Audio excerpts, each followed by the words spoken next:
In this video, I will show you how to leverage the power of artificial intelligence to build professional project briefs directly inside Asana. Many teams struggle to bridge the gap between initial ideas and a structured plan, but using Claude can save you hours of manual writing.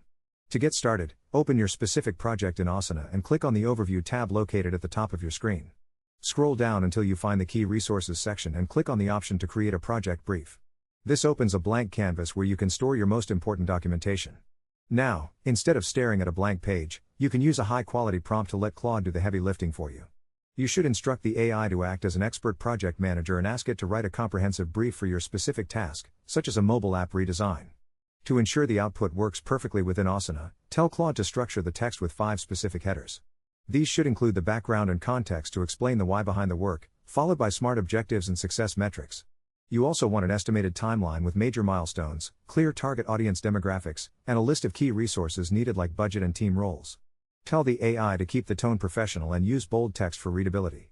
Once Claude generates the response, simply copy the text and paste it into your Asana brief. This creates a clear roadmap for your entire team and ensures everyone is aligned from day one. I hope this workflow helps you stay more organized.